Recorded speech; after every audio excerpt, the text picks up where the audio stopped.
अस्सलाम वालेकुम। मैं हूं डॉक्टर तहीन जावेद और आज हम बात करने जा रहे हैं कि आपको डिलीवरी डेट का आपको एग्जैक्ट किस तरीके से पता चलेगा। और अक्सर पेशेंट्स का सवाल होता है कि हमारी जो ड्यू डेट है, हमारी जो एक्सपेक्टेड डेट ऑफ डिलीवरी है, ईडीडी है, वो हर स्कैन के ऊपर चेंज आती है, फर्क आती है। तो ऐसा क्यों है, इसकी क्या वजह है और आप खुद से इसको कैसे कैलकुलेट कर सकते हैं, ये आपको बहुत इजीली आज की इस वीडियो में हम बताएंगे। तो एंड तक आपने इस वीडियो को जरूर देखना है और अपना अगर आप कोई क्वेश्चन इसके हवाले से करना चाहते हैं तो वो जरूर लिखें। सबसे पहली चीज जो अक्सर पेशेंट्स मिस कर जाते हैं, हमारे यहाँ दो तरह के पेशेंट्स होते हैं। एक वो पेशेंट होते हैं जिनको जैसे ही उन्होंने टेस्ट किया, जैसे उन्हें पता चला कि जी पीरियड्स मिस हुए हैं और तो फौरन ही स्कैन करवाने चले जाते हैं। और दूसरी तरह के पेशेंट्स होते हैं जो दो दो तीन तीन महीने तक घर में बैठे रहते हैं और बॉदर नहीं करते। तो दोनों चीजें ही एक्सट्रीम है। और आपको स्कैन कब करवाना है, हमने पहले भी काफी दफा इस पे बात की है कि पहला जो आपका स्कैन है वो 8वें हफ्ते पे होना चाहिए एटलीस्ट।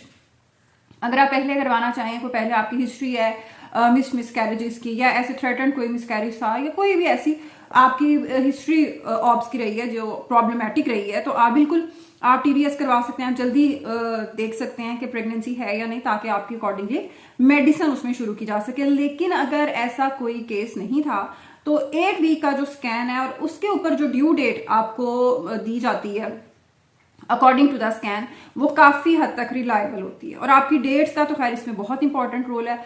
अगर आपका साइकिल रेगुलर है और आपको महीने के महीने यानी कि मतलब 3-4 दिन ऊपर हो गए, 3-4 दिन जल्दी आ गए, इस तरह का आपका साइकिल है और ऐसी कोई हिस्ट्री नहीं है कि जी 2-3 महीने डेट नहीं आ रही, तो फिर आपके लिए बहुत ईजी है। और फिर आप ऐसे कैलकुलेट करेंगे कि फर्ज किया कि अगर आपको डेट आई है, आपको 1 दिसंबर को लास्ट आपकी, जो आपने देखा होगा अक्सर मेंशन किया होता है LMP, जो लास्ट आपका मेंस्ट्रुअल साइकिल था, जो पीरियड था, उसकी डेट होती है। फर्ज किया कि वो 1 दिसंबर थी, तो उससे हमने 10 महीने का टाइम निकाला। बिल्कुल 10 महीने का हमने टाइम निकाला, हमने 9 महीने का टाइम नहीं निकाला। ये आज एक बहुत बड़ी क्लैरिफिकेशन, एक बहुत बड़ी आपकी कंफ्यूजन आज की इस वीडियो में दूर होगी। तो 1 दिसंबर से 10 महीने आपने डालने हैं। दिसंबर, जनवरी, फरवरी, मार्च, अप्रैल, मई, जून, जुलाई, अगस्त और सितंबर, यानी 1 सितंबर। और उसके अंदर 7 दिन हम डालेंगे पीरियड के। तो ये आपकी 8 दिसंबर सॉरी ये आपकी 8 सितंबर आपकी डेट बनेगी। और 10वें महीने का इसमें क्या चक्कर है, ये आपको आज क्लैरिफिकेशन देते हैं। अक्सर पेशेंट्स जब 36 हफ्ते जैसे पूरे होते हैं या 35 हफ्ते में भी, तो वो ये सोच लेते हैं खुद से कि अब हमारा टाइम पूरा हो गया है, 8वां महीना नहीं, हमारा 9वां महीना कंप्लीट हो गया और अब 9वें महीना मतलब हमारा तो अब खत्म हो चुका है, तो अब हमारी डिलीवरी हो जानी चाहिए। तो ऐसा इसमें नहीं होता, उसमें आपका 9वां महीना उससे शुरू होता है। अच्छा, लेट डिलीवरी के क्या फायदे हैं? लेट जब आपके बेबी अपना टाइम एक ड्यूरेशन पूरा करके आता है अपना जो जेस्टेशन का है, तो वो हेल्दी भी होता है, उसका वेट अच्छा होता है, उसमें इन्फेक्शंस का रिस्क कम होता है, नर्सरी के एडमिशन्स कम होते हैं। ड्यू डेट से जाहिर है जो बच्चा पहले पैदा होगा वो प्री टर्म होगा, उसमें हेल्थ के इश्यूज होंगे, कमजोर होगा, नर्सरी के एडमिशन की जरूरत पड़ सकती है, ऑक्सीजन की जरूरत पड़ सकती है, और भी कई कॉम्प्लिकेशंस हैं। तो ये आपको चीज जल्दी डिलीवरी का करवाने का सोचने से पहले आपको ये चीज अपने माइंड में जरूर क्लियर करनी है।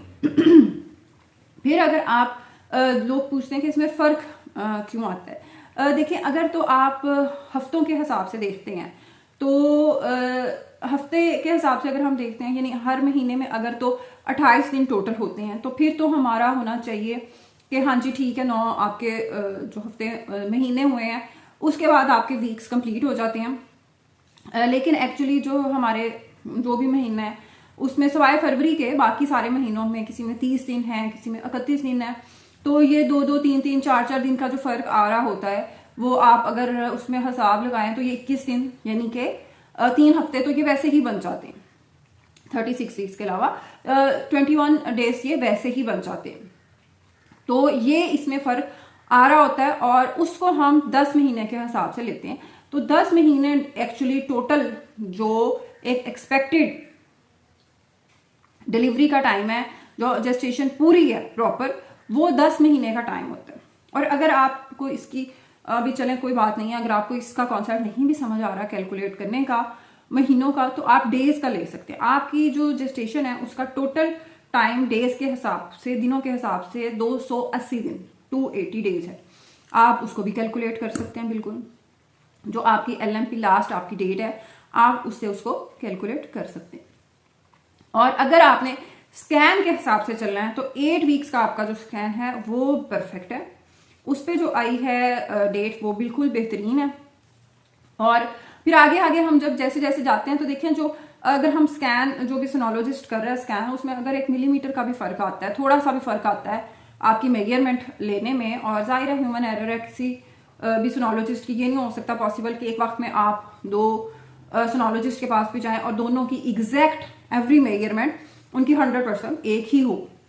तो थोड़ा बहुत ह्यूमन इसमें आ जाता है कंट्रीब्यूशन, और उसमें थोड़ा सा फर्क आ जाता है। तो जब 1 मिलीमीटर का भी फर्क आता है तो जो EDD होती है, एक्सपेक्टेड डेट ऑफ डिलीवरी होती है, उसमें कई दिनों और इवन वीक्स का, महीनों का फर्क भी आ सकता है। तो ये चीज आपने माइंड में रखनी है। कई पेशेंट्स यानी कि जो पूछ रहे होते हैं कि जी हर क्या मसला है जी, हर स्कैन पे हमारी डेट डिफरेंट होती है, इसकी क्या वजह है? तो ये इसमें थोड़ी सी एक क्लैरिफिकेशन आपने अपने माइंड में रखनी है कि अगर आप स्कैन के हिसाब से चल रहे हैं तो आप अपनी 8 वीक्स की डेट को ही माइंड में रखकर चलेंगे। ये अपने जहन में आपने रखना है।